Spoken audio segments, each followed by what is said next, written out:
እኔ አይደለሁም ነቢ መሐመድ የ6 ዓመት ህፃን ልጅ አገቡ በ9 ዓመቷ ደግሞ ትዳር ጀመሩ ያልኩት እኔ አይደለሁም።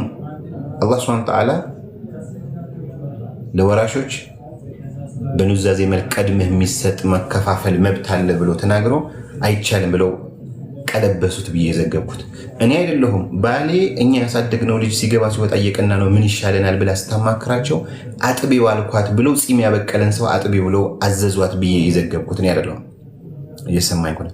እኔ አይደለሁም። ክርስቲያንና አይሁድ መንገድ ላይ ስታገኟቸው ገፍትሯቸው ሰላማት ጀምሩላቸው ምናምን ብዬ ነብዩ እኮ ለዓለማት እዝነት ተደርጎ የተላኩት እያልን በቁርአን ለክርስቲያንና ለአይሁድ ሲሆን በመንገድ ላይ በሰላምታ ጀምሩላቸው ገፍትሯቸው አስጨንቋቸው አሉ ብዬ የተናገርኩት እኔ አይደለሁም። በነብዩ ላይ የቀጠፉት አካላትን ስማቸው እኔ አይደለሁም። አንድ ክርስቲያን ሙስሊምን ቢገድል ምን ይገደላል? ሙስሊም ክርስቲያን ቢገድል አይገደልም ያልኩት የተዛባ ሚዛን የተናገርኩት። አላህ በቁርአኑ አነፍስ ቢነፍስ ብሏል። ነፍስ ያጠፋ ነፍሱ ይጠፋል፣ ቤተሰቦች ይቀር ካለን በስተቀር። አይን ያጠፋ አይኑ ይጠፋል፣ እግር የቆረጠ እግሩ ይቆረጣል። በምንም ተአምር አይድንም። እኔ አይደለሁም። ይሰማኝ ከሆነ አላህ እንዲጠላ ያደረኩት አንተ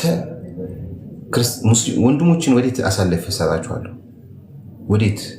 ወደ ክርስቲያኖች ከመቅረባችሁ በፊት የእናንተ እስልምና ብላችሁ የያዛችሁትን አስተካክላችሁ አጽድታችሁ አጣርታችሁ ያዙ አልኩ እንጂ እኔ ክርስቲያኖችን ለማስደሰት ክርስቲያኖችን ለመደገፍ ብዬ አንድ ቃል ተናግሬ አላውቅም። መቼም አልናገርም።